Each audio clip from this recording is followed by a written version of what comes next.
প্রিয় দর্শক, কেমন আছেন? আশা করছি ভালো আছেন। একটা শপিং কমপ্লেক্সের ভিতর থেকে এখন কথা বলছি। সেটি হচ্ছে যে আমাদের জুলাই আন্দোলনের অন্যতম নেতৃত্ব দানকারী দল ডক্টর ইউনূসের ম্যাটিকুলাস ডিজাইনের অন্যতম সংগঠন, সেটি হচ্ছে এনসিপি তাদের পদযাত্রা ঘোষণা করেছে সারা দেশব্যাপী, আপনারা দেখেছেন। আমি আর ডিটেইলি যাব না, এটা আপনারা জানেন। তারা সাভারে একটা কর্মসূচি করেছে, সেখানে তাদের সমাবেশ স্থলের পেছনে ককটেল ফুটেছে। এই ককটেল ফোটা সম্পূর্ণ পরিকল্পিত, তারা নিজেরাই ঘটিয়েছে। কেউ আহত হয়নি, নিহত হয়নি। আওয়ামী লীগের নাকি যুবলীগের দুইজনকে গ্রেফতার করেছে তারা মঞ্চ থেকে। এনসিপির নেতারা মঞ্চ থেকেই বলছে এটা সরকার পরিকল্পিতভাবে প্রশাসন দিয়ে করিয়েছে। তাহলে আওয়ামী লীগের নেতাদেরকে গ্রেফতার করছে কেন? এক। দ্বিতীয় কথা হচ্ছে এটা যে তারা নিজেরা ঘটিয়েছে, তারা মঞ্চ থেকেই বলছে সরকার ঘটিয়েছে। 2 মিনিটের মধ্যে 1 মিনিটের মধ্যে কিভাবে জানলো, কিভাবে তারা বুঝলো? কোনো প্রকার তদন্ত ছাড়া বা থানা মামলা মোকদ্দমা ছাড়া তারা মঞ্চ থেকেই বলে দিল এটা সরকারের নেতৃত্বে ঘটেছে। কিন্তু সরকারের নেতৃত্বে ঘটলে, প্রশাসনের নেতৃত্বে ঘটলে প্রশাসনের লোকজনকে গ্রেফতার করুক, সেটা তো করে নাই। বিএনপির লোকজনকে গ্রেফতার করুক, সেটা তো করে নেই। করেছে কাদেরকে? যুবলীগের 2জনকে গ্রেফতার করেছে। আরেকটা কথা খুবই সিগনিফিকেন্ট, এটাকে মনে রাখেন। মঞ্চে তখন এক নারী, এনসিপির এক নারী বক্তব্য দিচ্ছিল, ঠিক আছে? একটা জায়গায় ককটেল তো পরে জানছি আমরা, ককটেল বোমা বা গ্রেনেড বা কোনো হাউকাউ হলে মঞ্চে যারা থাকে তাদের মধ্যে একটা আতঙ্ক তৈরি হয়, কি হচ্ছে, কি হবে না হবে, একটা হতচকিত হয়ে যায়। কিন্তু যেই নারী বক্তব্য দিচ্ছে, ককটেল ফুটতেছে, সে কনফিডেন্টলি বক্তব্য দিয়ে যাচ্ছে। এটা কি হয়?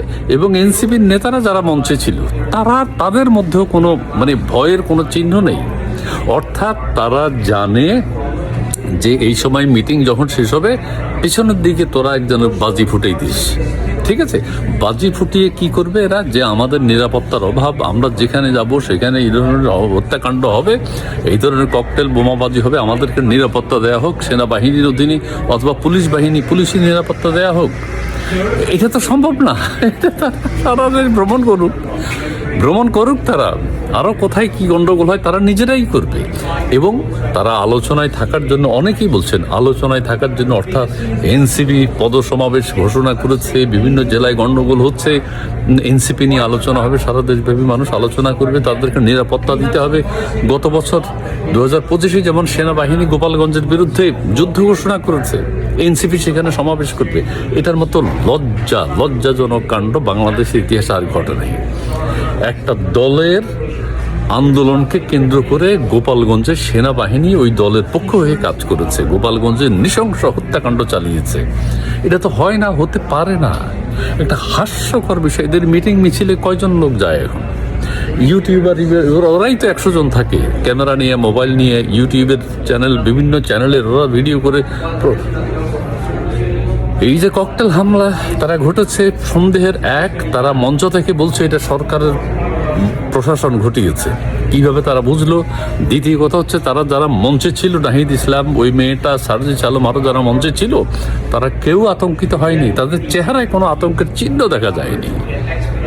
অর্থাৎ তারা জানে যে এইটা আমরাই ঘটাবো, আমাদের লোকই ঘটিয়েছে, আমরা মঞ্চে দাঁড়িয়ে বলে দিলাম সরকার ঘটিয়েছে। হয় না, এটা হয় না, এটা হাস্যকর হয়েছে। ঘটনাটা হাস্যকর, তারা ভালো করতে পারে নাই। অনুষ্ঠানের শুরুতেই যদি গোলটা হতো। আর আওয়ামী লীগের কি ঠেকা পড়ছে যে অনুষ্ঠান শেষ পিছনে একটা ককটেল ফুটানোর কোনো দরকার পড়েছে? বিপদ ডেকে আনা কোনো দরকার? তারা নিজেরা ঘটিয়ে সরকারের উপর দায় চাপিয়েছে। সরকার কি করেছে? যুবলীগের 2জনকে গ্রেফতার করেছে। সরকার তাদের বাহাদুরি দেখিয়েছে, ঠিক আছে? যাই হোক, এটা যে একদম পরিকল্পিত, সেই বিষয়টি আপনাদের সাথে শেয়ার করলাম। আপনারা ভিডিওটি দেখবেন, কারোর চোখে মুখে কোনো আতঙ্ক নেই। ককটেল ফুটেছে সমাবেশ স্থলে, আমাদের কর্মী সংগঠক মারা যেতে পারে, তাদের চেহারায় আতঙ্ক কোথায়? যাই হোক, ভালো থাকবেন, সুস্থ থাকবেন, ধন্যবাদ।